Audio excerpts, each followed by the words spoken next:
Bueno, mira, voy a repetir. Los invito a que nos vemos nuevamente en Number One, muy bueno, y vamos a leer desde el versículo 15 hasta el versículo 20.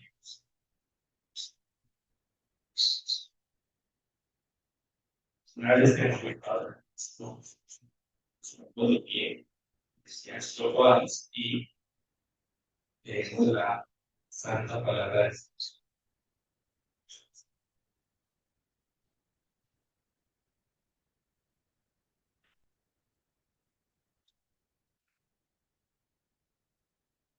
Juan 20, versículo 19. Cuando llegó la noche de aquel mismo día, el primero de la semana, estando las puertas cerradas en el nuevo municipio estaban refugios por miedo los judíos y por Jesús. Y puesto en medio, les digo, paz a vosotros. Y cuando les hubo dicho esto, les mostró las manos y el costado. Y los discípulos se reaccionaron viendo al Señor. Entonces Jesús les dijo otra vez, paz a vosotros. Como me envió el Padre, así también yo os envío. Y habiendo dicho esto, sopló y les dijo, recibid el Espíritu Santo. A quienes remitiereis los pecados, les son remitidos, y a quienes se los retuviereis, les son retenidos.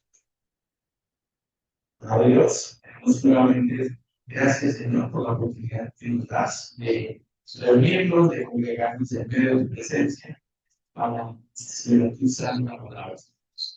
Pedimos la asistencia del Espíritu Santo, como hace un momento el pastor, para que este texto sea dedicado a la luz, Señor, del que está escrito, a la luz del contexto, y que el mismo Espíritu Santo que inspiró a hombres para escribir la escritura nos dé a nosotros la capacidad eh, para entender, para aplicar.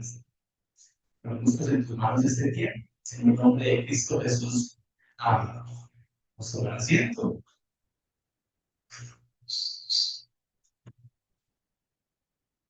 Como ustedes saben, los 8 días no, aquí yo no los pudimos acompañar. Entonces, y tampoco pudimos usar la predicación. Cuando en la semana escuché la predicación, empezando el pastor, anunció que la próxima persona dedicaría Juan 20, 22 y 23. Yo, la que me acuerdo, ¿cierto? La que pero eso no puede la aplicación expositiva, que uno no puede pasar por alto ni un pasaje por difícil que parezca, ¿cierto? ¿Sí? Hay que estudiar y hay que predicar con el consejo de Dios, la palabra de Dios. Toda ella es inspirada, ¿cierto? Y toda es útil, como lo dice ella. Entonces, vamos a crear un texto que ha sido causa de polémica, que ha sido muchas veces mal interpretado y que nos puede llevar a nosotros mismos a preguntas, diría yo, complicadas, ¿cierto? Por ejemplo, en el versículo 22, Jesús dice, recibid el Espíritu Santo. Entonces, los discípulos recibieron el Espíritu Santo, o fue Pentecostés. En el pasaje que vemos narrado en Hechos 2, esa podría ser una pregunta, ¿cierto? Otra que ya muchos han maquinado, ¿cierto? En el versículo 23 Jesús otorga poder a la iglesia para perdonar, para detener pecados. Nosotros tenemos ese poder de tratar o de sacar pecados, de retener, de perdonar nosotros. Es evidente que el pasaje, la escritura nos muestra que Dios nos da mediante el Espíritu Santo un poder. ¿Poder? ¿Para qué? ¿Por qué? ¿Cómo?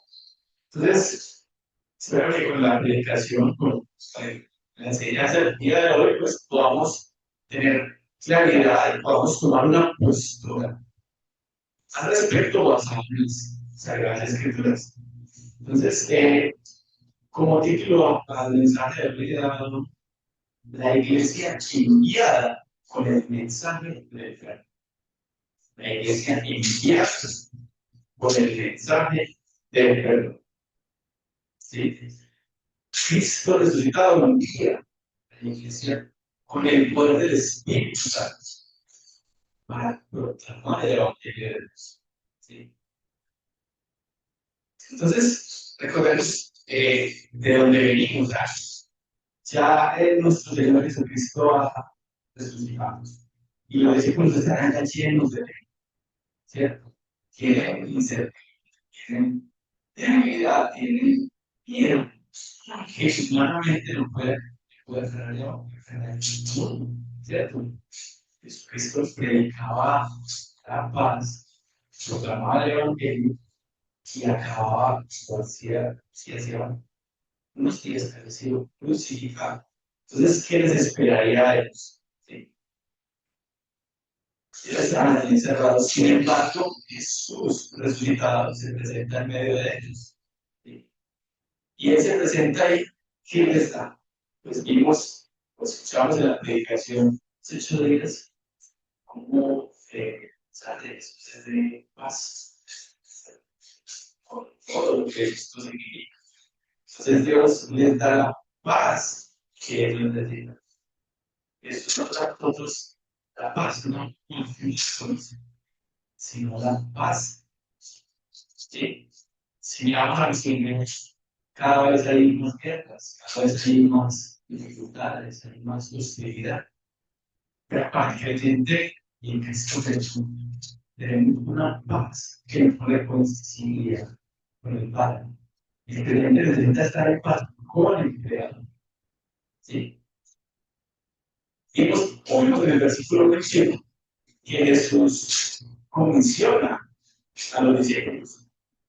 Él dice, así como el Padre me ha enviado, yo también os envío a ustedes. Este pasaje, estos versículos los podemos estudiar sin mirar los anteriores, porque estaríamos sacándolo de todo contexto. Y vemos hoy, en el versículo 22, cómo Jesús también les da poder, da un poder a los discípulos. El Espíritu Santo, versículo 22. ¿Sí? Entonces, el Señor no salva a su pueblo para que permanezca así encerrados, escondiendo, como en aquel momento los discípulos, no, sino para enviarlos, para misionarlos, ¿cierto? A que lleven un mensaje, y ese mensaje es el que determina el destino eterno de la humanidad. Entonces, inicialmente quiero que miremos el versículo 22. La pequeña definición en el artículo 22 titulado El Espíritu Santo es indispensable para la misión de la Iglesia. El Espíritu Santo es indispensable para la misión de la Iglesia. Yo sé que todos lo sabemos, pero algunas veces lo olvidamos. Algunas veces lo olvidamos o lo menospreciamos. ¿Sí? Entonces, y habiendo dicho esto, sopló y les di recibir el Espíritu Santo. Ahora, habiendo dicho que, el versículo 21 había dicho, Jesús entonces les dijo otra vez, a vosotros, como mi Dios Padre, así también yo los envío. Y habiendo dicho esto, y les di recibir el Espíritu Santo. ¿Sí? Bueno, resulta que la palabra griega que está escrita allí para referirse a sopló, que les dio el Espíritu Santo, sopló y les dijo el Espíritu Santo. Esa palabra es la misma que se encuentra en la Septuaginta en para dos textos muy importantes, Génesis 2:7 y Ezequiel 37:9.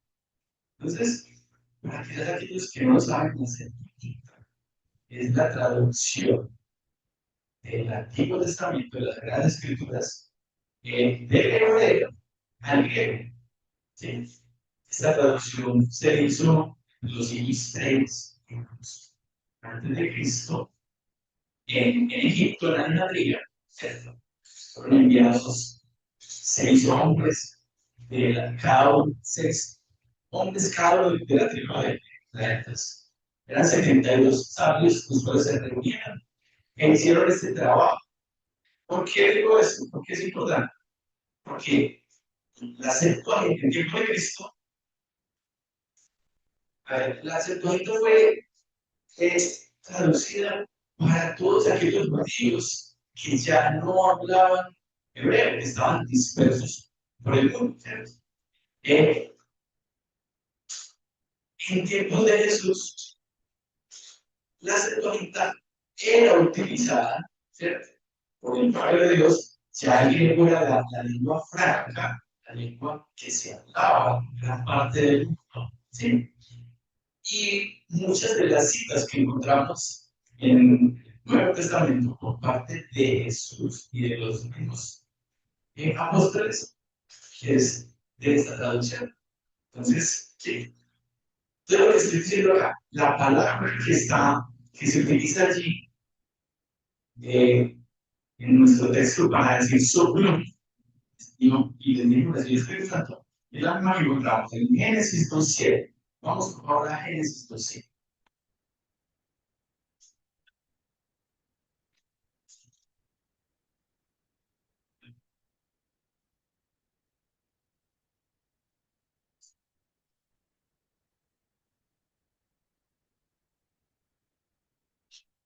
Nuestra comunidad, no soy por varios pasajes de la Biblia. Entonces, la digamos así. Amaro. Génesis 2:7 dice: Entonces Jehová Dios formó al hombre del polvo de la tierra y sopló en su nariz aliento de vida. Y fue el hombre un ser viviente. Dios sopló aliento de vida sobre él. También en Ezequiel, no vamos allá, sería leer 12 capítulos de Ezequiel, pero en el versículo 9 dice, me dijo, profetiza al Espíritu, profetiza hijo de hombre y del Espíritu. Así ha dicho Jehová el Señor, Espíritu. Espíritu vende los 4 vientos y sopla sobre los muertos y vivirán. ¿Sí? Entonces, es la misma palabra que encontramos allí. Aquí voy a hacer un breve paréntesis. ¿Sí? Recuerden una de las 2 preguntas que planteé al inicio, que se las podríamos hacer. Entonces, podríamos ver un aparente problema, ¿cierto? En que acá en el Evangelio 1:20-22 leemos que habiendo hecho eso, sopló y les dijo, recibid el Espíritu Santo. ¿Sí? Pero, por ejemplo, en Hechos capítulo 1, Jesús les ordena esperar la promesa del Padre, ¿cierto? Y finalmente en Hechos 2 vemos al Espíritu Santo descendiendo como poder en ustedes. Entonces, la pregunta es, ¿recibe el Espíritu Santo igualmente en Hechos 2? En los dos. ¿Sí? Entonces, obviamente lo que voy a plantear es las posturas que encontramos al respecto. Posturas bíblicas y aceptadas ambas por el sector protestante reformado. Entonces, una primera postura, ¿sí? Juan 20:22 fue un acto simbólico o profético. Esto fue un acto cuando Jesús les sopla y le dice, recibe el Espíritu Santo. Esto fue un acto simbólico o profético. ¿Sí? Esa interpretación la han sostenido muchos reformados, entre ellos Juan Calvino. Juan Calvino. ¿Cuál es esta? Porque ellos tienen esta postura, dice. Jesús aún no estaba otorgando plenamente el Espíritu Santo. ¿Sí? Esto de soplar anticipaba lo que iba a ocurrir pocos días después en Pentecostés. Era como una especie de promesa visible. ¿Y en qué se basan para tener esta postura? ¿Por qué esta postura? Entonces, los invito a que vayamos a el Evangelio de Juan y regresemos hasta el capítulo 7.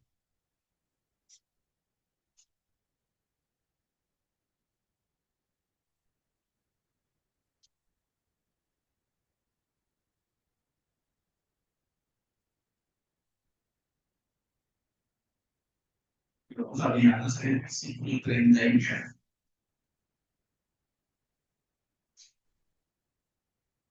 Una etapa anterior del ministerio de Jesús y el evangelista Juan, ¿cierto? Nos menciona, nos dice eso. Voy a leer del versículo 37. Juan 7, 37 dice: en el último día de la fiesta, Jesús se puso en pie y hizo la voz diciendo: si alguno quiere ser, venga a mí y ve. El que cree en mí, como dice la Escritura, de su interior correrán ríos de agua. Y aquí hace el comentario Juan. Pues, el Espíritu Santo, a través de Juan, dice: esto dijo del Espíritu que había que recibir los que creyesen en él. Pues aún no había venido el Espíritu Santo porque Jesús no había sido glorificado. El Espíritu no había venido el Espíritu Santo porque Jesús aún no había sido glorificado. Entonces, esos se habían resultado, lo vimos ahí en los versículos anteriores de este capítulo 20 de Juan. Pero la ascensión y la exaltación de Jesús aún no era de. Además, Hechos capítulo 1 muestra claramente que los discípulos debían espiar, también hay que verlos a Hechos. Se mostrando en qué está fundamentada esta postura, ¿cierto? Ellos dicen: esto era una señal, una promesa visible de que va a ocurrir en pocos días, ¿cierto? Entonces, en Hechos, versículo 4,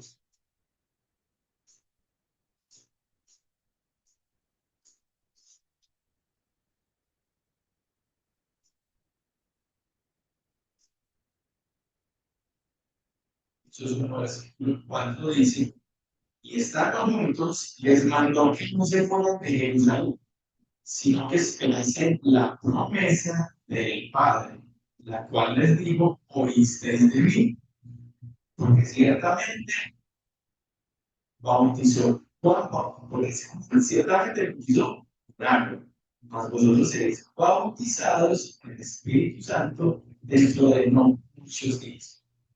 ¿Sí? Entonces, Calvino comenta que Cristo representó mediante ese signo visible la gracia que pronto iba a ser derramada de una forma abundante. Esa es la primera postura. La segunda postura, la posibilidad, habla de que hay en ese momento una impartición inicial del Espíritu Santo y luego es seguida de un derramamiento pleno que se encuentra en el libro de Hechos. ¿Sí? Esta postura sostienen otros intérpretes, otros autores reformados, que dicen que igualmente ocurrió una comunicación real del Espíritu Santo, pero distinta del acontecimiento del Pentecostés. ¿Sí? ¿Qué es lo que se sostiene de ellos? Dicen igualmente, Jesús, la iglesia de los discípulos, los preparan espiritualmente. ¿Sí? Los capacitan de una manera inicial. Pero realmente ustedes se inaugura plenamente, oficialmente, la nueva era del Espíritu Santo. Y en aquel momento de ustedes, Dios equipa a los discípulos y no solamente a ellos, sino a la iglesia de una manera visible, pública, ¿cierto? Y de un poder extraordinario para dar el testimonio a todas las naciones. ¿Sí? Entonces, estos autores dicen: es como distinguir entre la regeneración del hombre y el equipamiento para realizar la tarea. ¿Sí? Usted, cualquiera de nosotros, puede llegar o llegó a conocer de Cristo y a recibirle en un momento de su vida. Pero inmediatamente estuvo preparado para ir a realizar la gran comisión.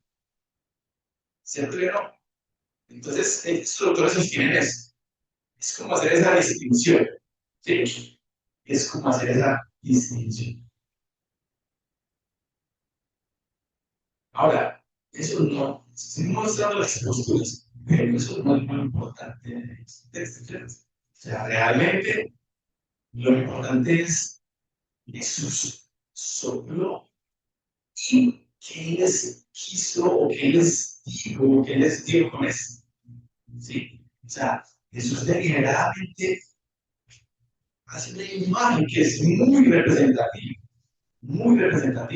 Y como les decía yo, acudiendo a los dos textos que leímos, el de Génesis y el de Ezequiel, la comparación es Dios sopló aliento de vida en Abraham.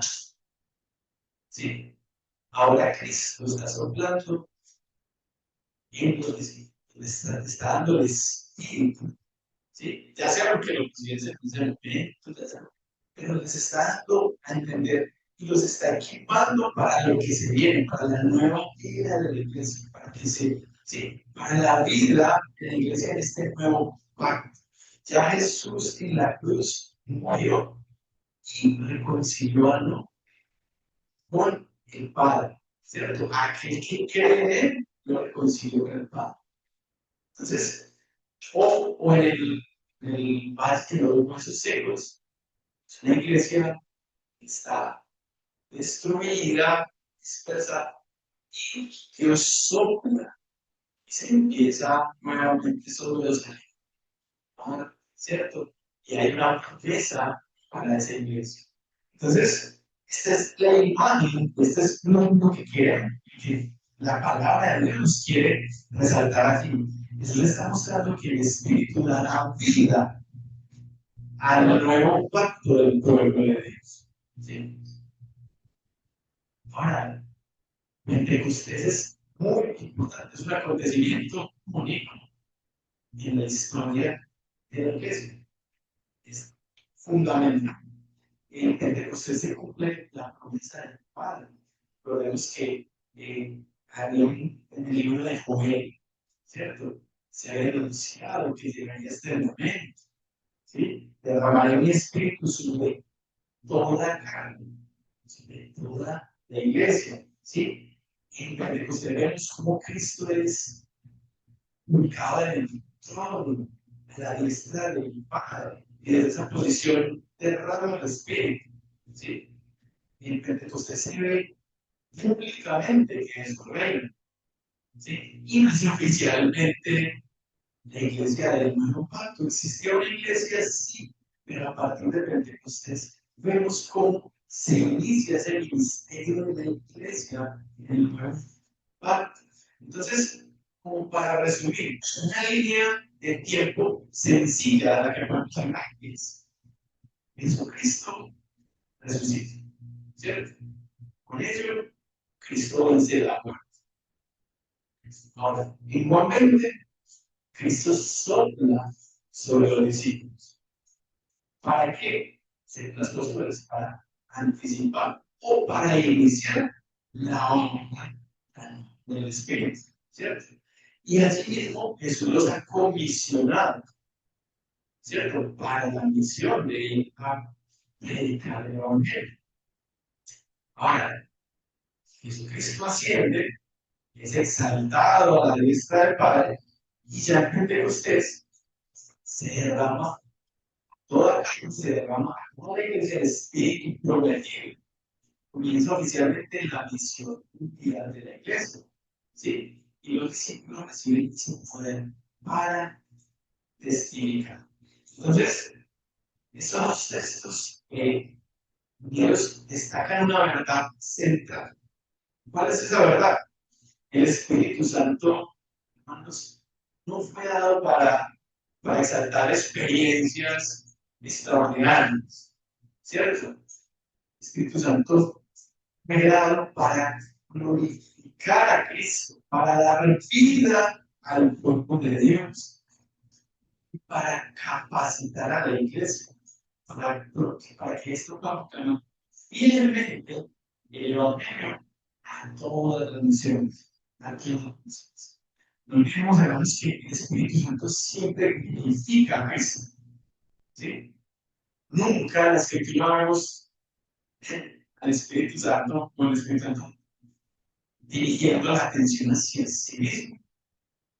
Siempre su nombre es ayudar a Cristo, recordar que es el amor de Cristo, convencernos a nosotros de pecar, capacitarnos para denunciar a Cristo.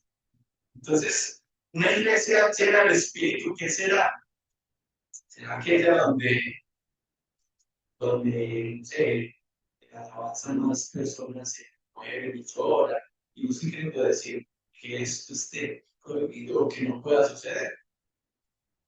O no sé, aquellas donde hay donde la gente se echa al piso o, o empiezan a bailar.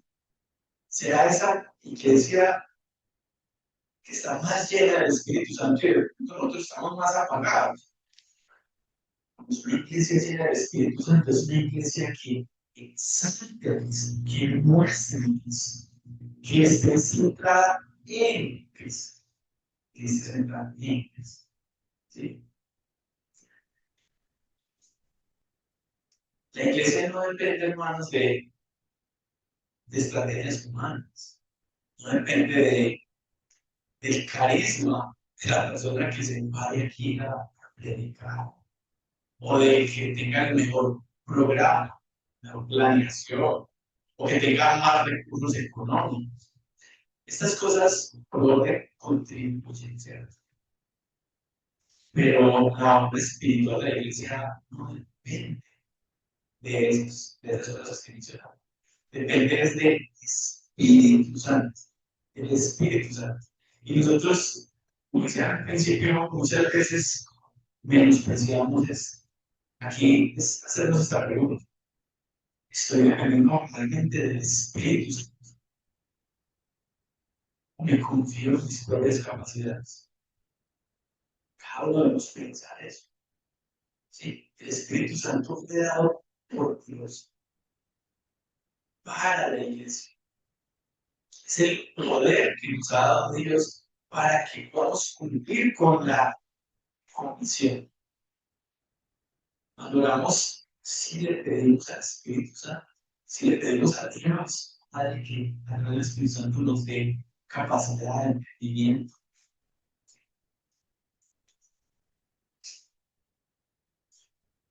Bueno, entonces, esa primera,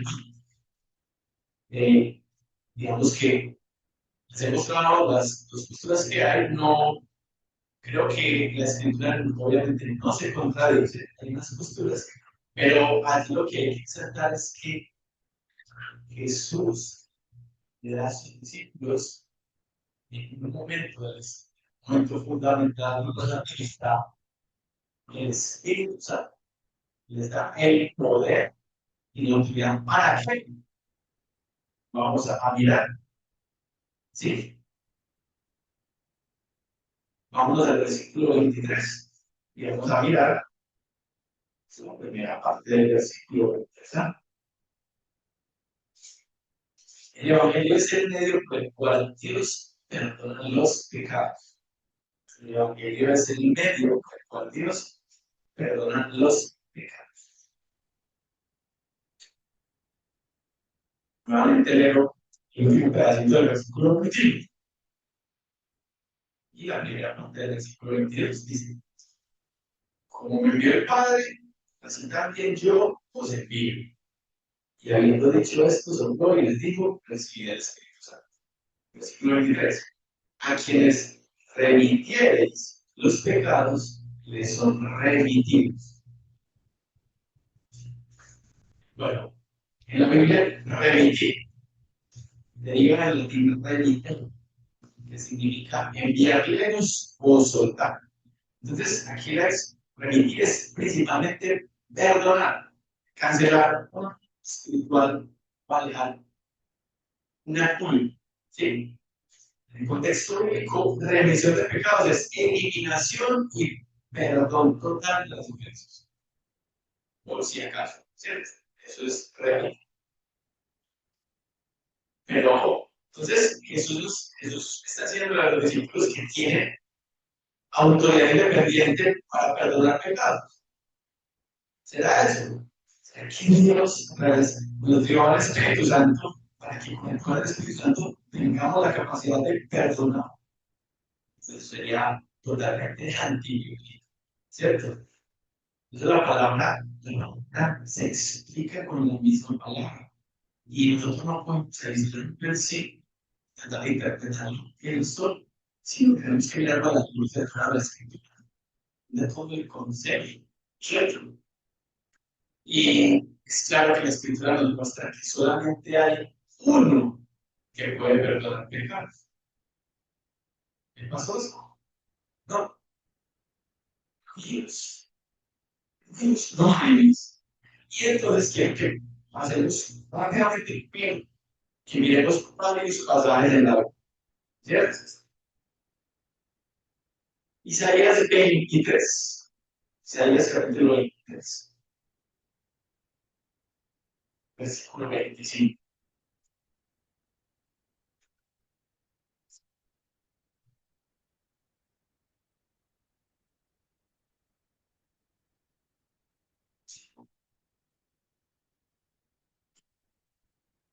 Leo del versículo 24 y dice: No compraste para mi carne aromática por dinero, ni me saciaste con la grosura de tus sacrificios, sino pusiste sobre mí carga de tus pecados. Me latigaste con tus maldades. Versículo 25. Yo soy el que borro tus rebeliones por amor de mí mismo, y no me acordaré de tus pecados. Dios está diciendo acá en su palabra que Él es el que borra nuestras rebeliones, por decir, es Dios. Salmo 103. Salmo 103.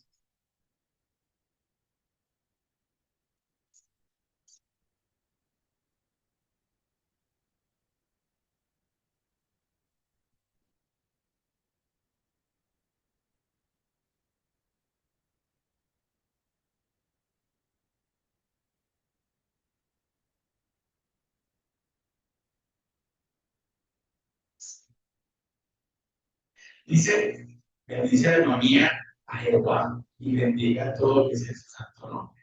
Bendice alma mía a Jehová y no olvides ninguno de sus beneficios. Él es quien perdona tus iniquidades. Él sana todas tus dolencias. ¿Quién perdona todas tus iniquidades? Jehová. Dios. Dios. Sí. En Miqueas 7:18 también se resalta la naturaleza de Dios como el ser único para perdonar, ¿cierto? Así dice: ¿qué Dios hay como tú que perdone la maldad y pase por alto el delito? Para otro Dios que perdone la maldad. O mi primera con 1:9, ¿cierto? Nos dice: si confesamos nuestros pecados, Él es fiel y justo para perdonar nuestros pecados y limpiarnos de toda. Él, sí, Él. Entonces, ahora, yo creo que todos deben esperar el pasaje más contundente, diría yo. Todos son contundentes. Cada uno de estos nos muestra que Dios es el único, que es el único posibilitado para perdonar. Eso lo sabían los fariseos. Sí. Entonces vamos al texto en el que Jesús sana al paralítico, ¿cierto? Ese texto es contundente, todos lo son. Vamos a Marcos. Marcos capítulo 2. Marcos.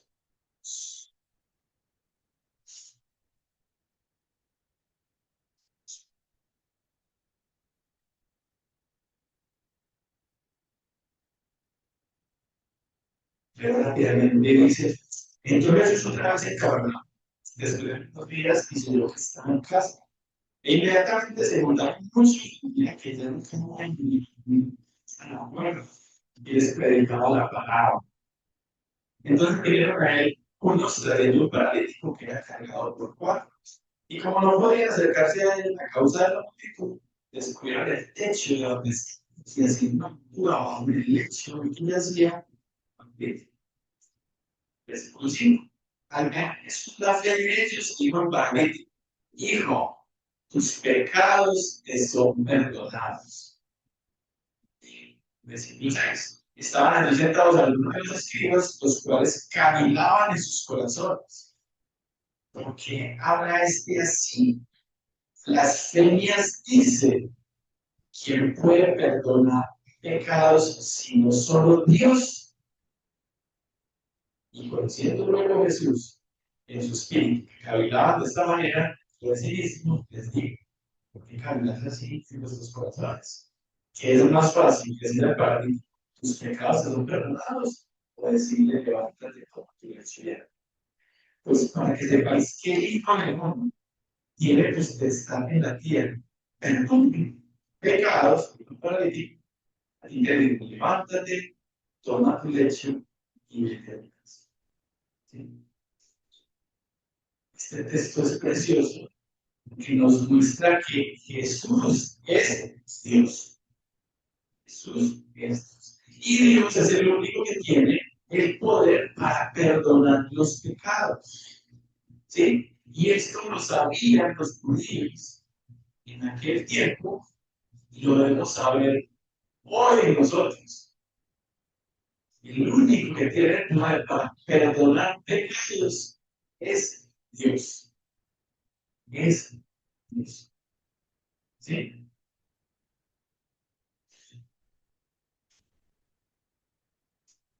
Entonces, ¿qué mando que nos dijo Jesús? ¿O qué les dijo Jesús a los discípulos cuando les dice: a quienes remitieres los pecados y les son retenidos?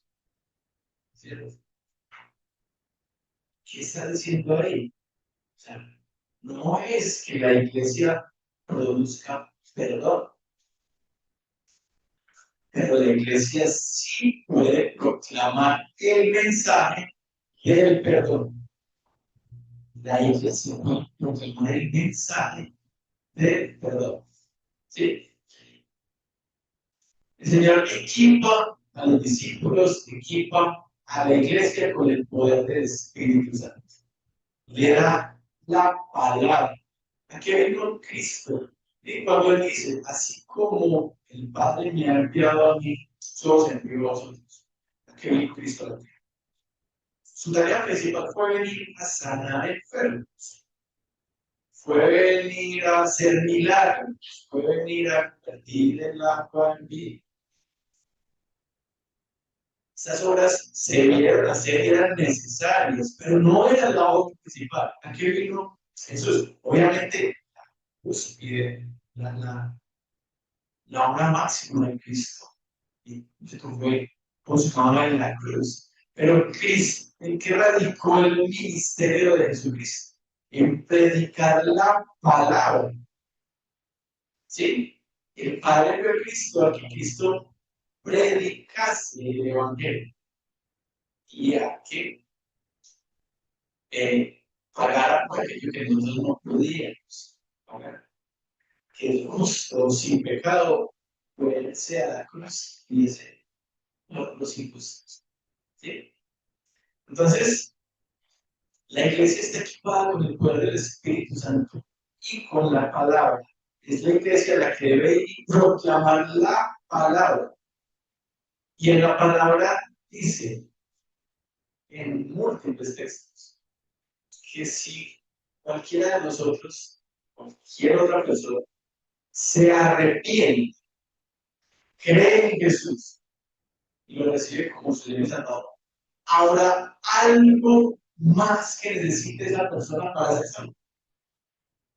¿Sí? No sé, Pablo, cuando le predicó al carcelero en Filipo, le dijo: cree en el Señor Jesucristo y además haz otras cosas.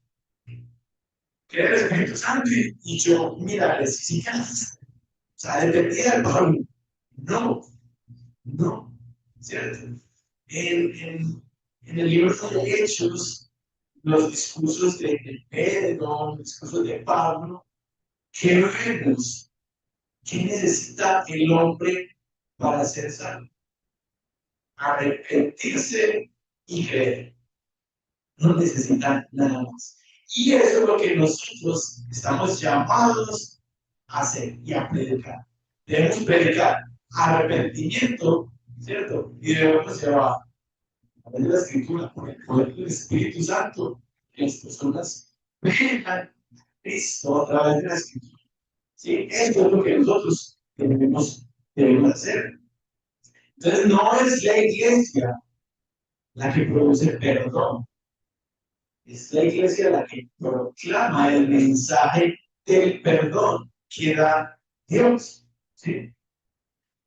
Es importante ver esa conexión que hay con el Espíritu Santo, ¿cierto?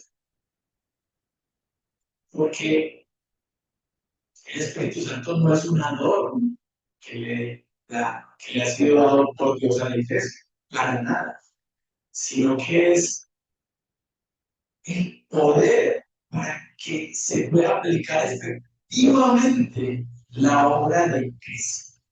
¿Sí? La obra de Cristo en los hombres. ¿Sí? El deber de la iglesia es proclamar el perdón del creyente arrepentido y de advertir al no creyente que está en peligro de perderse la misericordia de Dios. Nosotros, hermanos, no creamos el perdón ni lo negamos, ¿no? Lo anunciamos según la palabra de Dios, ¿sí? Según la sabiduría del Espíritu Santo. En Hechos 2:37, ¿cierto? Después de Pentecostés y de ese discurso de Pedro, se lo siguieron de corazón y dijeron, Pedro y a los apóstoles, varones hermanos, ¿qué haremos? Pedro, ¿qué les dijo? Arrepentidos y bautícese cada uno de vosotros en el nombre de Jesucristo para hacer, ¿cierto? Y recibiréis el don del Espíritu Santo. Arrepiéntanse, crean en Jesús, ¿sí? Den testimonio público de ello, ¿por qué no? ¿Sí? Y para ustedes será la promesa y para sus hijos y para todos los que están lejos. Esto es un mensaje universal, esto no era únicamente para los judíos, ¿sí? Para todos aquellos que Dios llamara. ¿Sí? O cuando en Hechos 16 Pablo dice, le dice el carcelero, ¿qué debemos hacer para ser salvos? Cree en Jesucristo y será salvo. Así. Entonces, bueno, la doctrina de la iglesia está fundamentada en la escritura. Está por Dios, ¿sí? A través del Espíritu Santo. Dios comisiona a la iglesia, ¿sí? Dios es el que nos da un ministerio que debemos ejercer y proclamar el Evangelio y predicar a todas las naciones, ¿sí? Declaren las cosas que hay en las sagradas escrituras. Pero no es que la iglesia tenga el poder de crear perdón, de crear gracia. Con la gracia es don que nos da Dios, un don inmerecido. ¿Sí? Es un Dios inmerecido. ¿Qué hace la iglesia? La iglesia anuncia lo que Dios ha hecho. ¿Qué provecho tiene la iglesia? No. Nosotros no anunciamos consejos para mejorar la vida. ¿Cierto? ¿Qué es lo que anunciamos? Anunciamos el perdón de pecados por medio de Cristo. La necesidad más grande de una persona no es la prosperidad, no es el poder, el éxito, no es la salud, La queremos tener, todos la anhelamos, todos anhelamos estas cosas, pero no podemos anhelar estas cosas más que estar en paz con Dios. No podemos querernos, ¿sí? Esa es la necesidad más grande que tiene el mundo, poderse reconciliar con Dios, con Dios. Por eso el centro de la predicación, hermanos, es el perdón de pecados. Todos los seres humanos somos pecadores. El precio que debemos pagar por nuestro pecado es la muerte. Pero si nos arrepentimos de nuestro pecado y reconocemos en Jesucristo a nuestro Señor y Salvador, entonces a Él, Cristo el Salvador, su obra en la cruz está en favor nuestro y somos liberados, somos perdonados. Pero ahora, si no, yo juro, es lo que quieres parte el rechazo del Evangelio deja al pecado bajo condenación. El rechazo del Evangelio deja al pecador bajo condenación. ¿Sí? Aquí se refiere a los pecadores no remitidos y a quienes se los retuvieron son retenidos. ¿Sí? Hermanos, así como el Evangelio anuncia perdón para aquellos que creen, también declara juicio para aquellos que creen. ¿Sí? La iglesia no crea la juicio, pero proclama esa verdad que está en la escritura, que está establecida por Dios. ¿Sí? Por eso tenemos que pensar. Yo sé que muchas veces para nosotros es importante aparentar, quedar bien, y que muchas iglesias han entrado en esa onda, ¿cierto? La predicación no debe, o sea, buscar como agradar al hombre, no mostrarle los beneficios, el amor de Dios. Eso es importante y es especial, pero hay que mostrarlo todo, hay que mostrar las dos caras. ¿Sí? Dios es misericordioso, sí, amoroso, sí, pero Dios es justo, sí. Dios está agradado con el pecado, sí, y con el pecado también. Que hay algunas corrientes que, no, es que a veces personas, bíblicamente, no bíblicamente, pero personas que dicen conocer de Dios, dicen, no, es que Cristo te ama, Cristo no te odia, Dios no te odia, Dios ama el pecado, que odias el pecado. La palabra nos muestra que Dios odia el pecado, pero también está aislado con el pecado. Y que si el pecador no se arrepiente, pues en fin que tendrás una condenación eterna. Y esa parte también la tenemos que predicar, esa parte también la tenemos que enseñar. Cuando una persona rechaza a Cristo, pues permanece en sus pecados, sigue bajo la ira de Dios, sí, bajo la ira de Dios, y está bajo condenación. Quiero que vayan a sus Biblias a Juan, capítulo 3, versículo 18.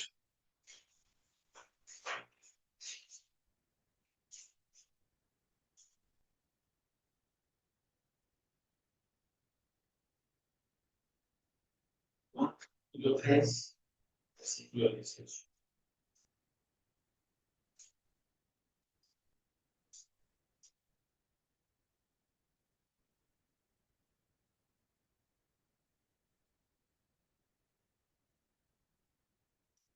Dice la palabra. El que en él cree no es condenado, pero el que no cree ya ha sido condenado, porque no ha creído en el nombre del unigénito Hijo de Dios. Hermanos, el que no cree ya ha sido condenado. ¿Sí? Segunda de Corintios, capítulo 2. Segunda de Corintios, capítulo 2. Y versículos 15 y 16.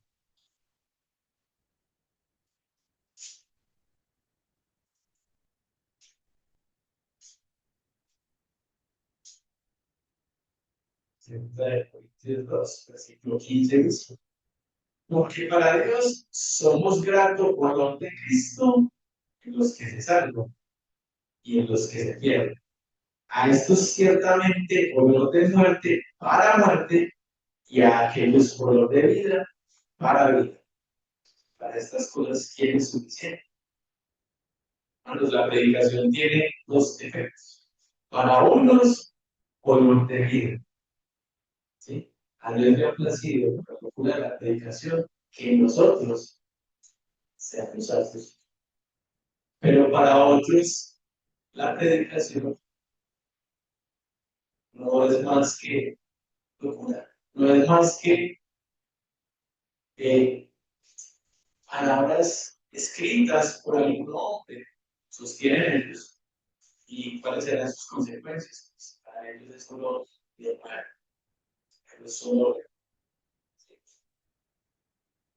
el deber de la iglesia es proclamar el perdón al creyente arrepentido, pero también es advertir al no creyente de que está en peligro de perderse. Nosotros no creamos perdón ni lo negamos, lo anunciamos. Dice el Trench escribió: la iglesia colectivamente declara las condiciones sobre las cuales el pecado es cometido, y con los pelos padres de un embajado pronuncia su remisión o su detención. O sea, este comentarista nos dice: nosotros como iglesia somos embajadores de Cristo. ¿Sí? Imagínense, no sé, un rey, una antigüedad, o no sé, o un cacique en una tribu indígena, no sé. Y usted llegó a ese territorio y cometió algo que para ellos está mal, ¿cierto? Por el hecho de que usted hubiera pisado ese lugar, lo profanó, y a usted le fue proferida la pena de muerte. Esta persona envía a alguien, un embajador, y le dice a usted: bueno, como usted trabaja en este lugar, su sentencia es la muerte. O también podría decir: no, usted vino acá, pero digamos que así que el rey tiene misericordia de usted, y aunque el precio de tener la muerte, él ha tenido misericordia y lo perdona. Es este embajador quien perdonó o quien condenó, no, es quien tiene la autoridad. Quien tiene la autoridad para perdonar y condenar es Dios. Y nosotros como iglesia somos esos embajadores que vamos y damos la noticia. Ahora, no la damos según nuestras opiniones, según nuestro conocimiento de la Biblia, sino que la damos según la palabra de Dios y el poder del Espíritu Santo, que nos da la autoridad, que nos ayuda a entenderla y a poderla proclamar. Poderla proclamar. ¿Sí?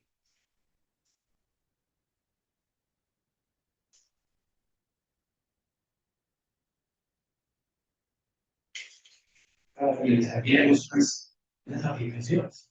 ¿Sí? Vivimos en una cultura, hermanos, que quiere un evangelio, sí, pues, pero no existe tal, ¿cierto? No existe un evangelio verdadero que no traiga una advertencia. ¿Podemos nosotros amar a los pecadores? Sí.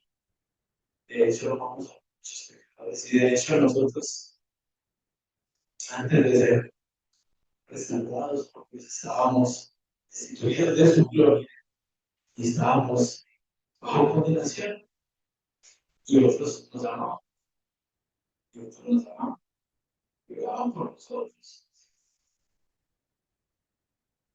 Pero si realmente amamos al pecado, lo mejor que podemos hacer por él, ¿cierto? Es decirle la verdad, decirle que está bajo condenación, decirle que está bajo condenación. Esta es una responsabilidad que la iglesia tiene delante del mundo.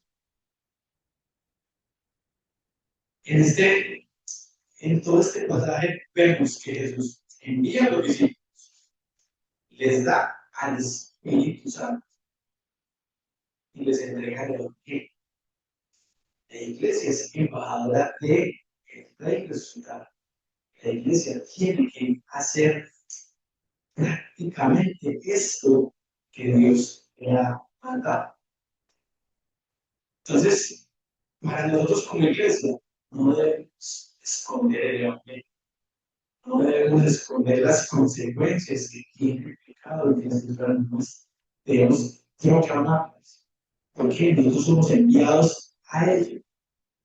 Para los creyentes, debemos anunciar con valentía el perdón de Cristo, pero la condenación para aquel que no se arrepentido, para aquel que no cree, y para los inconversos. ¿Sí? El texto nos actúa nos mostrar que hay algo en él. Tú no puedes ser neutral con Cristo. ¿Sí? Crees en él, lo recibes, te arrepientes de tu pecado, lo recibes a él o le rechazas. ¿Sí? El que cree en él recibe perdón y la iglesia lo debe. Pero quien no cree en él permanecerá en sus pecados y está en condenación. Y la iglesia también debe proclamarle esto. ¿Sí? En el texto vemos cómo la misión depende del Espíritu Santo. Depende del Espíritu. El Evangelio proclama perdón, pero el rechazo a Cristo, sí, deja el pecado bajo condenación. En resumen, nuevamente, no tenemos poder para perdonar a nadie, no tenemos poder para autoridad para crear perdón, pero sí tenemos el poder de proclamar el Evangelio, para proclamar el único mensaje que sí salva. ¿Sí? Entonces, hermanos, si has venido a Cristo con fe, gloria a Dios, porque tus pecados te han sido perdonados. Y eso no lo estoy diciendo yo. ¿Quién lo dice? ¿Es el escrito? ¿Cierto? Y el Espíritu Santo nos ha comisionado a todos, a la iglesia, para que lo digamos. ¿Sí? Pero si aún no has creído, la persona escucha este mensaje posteriormente y aún no ha creído, la invitación está bien. Arrepiente, arrepiente. Cree en Jesucristo, porque solamente en Él hay perdón, solamente en Él hay paz con el Padre y solamente Él nos puede dar vida. Amén. Oh Señor, como iglesia, Dios nos ha dado una inmensa responsabilidad que es proclamar tu palabra. De acuerdo a ella, Señor, debemos declararle al arrepentido el perdón de sus pecados, pero al no arrepentido, Señor, también que está bajo condenación. Te pedimos con la ayuda del Espíritu Santo que nos ayudes a cumplir cabalmente con esa tarea y que de esta manera se cumpla tu voluntad.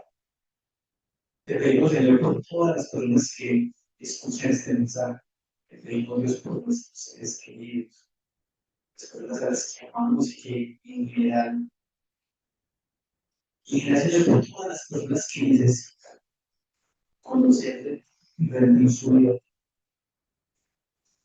Sabemos, Señor, que todas las cosas se cumplen según tu voluntad y según el decreto eterno que tú has establecido. Como iglesia nos queda más, Señor, que proclamar tu evangelio y orar por él. Te pedimos, pues, Señor, las personas a las que amamos, que si es tu voluntad, Señor, algún día también proclamen tu santo nombre y vengan y te alaben, Señor, hacia los cielos.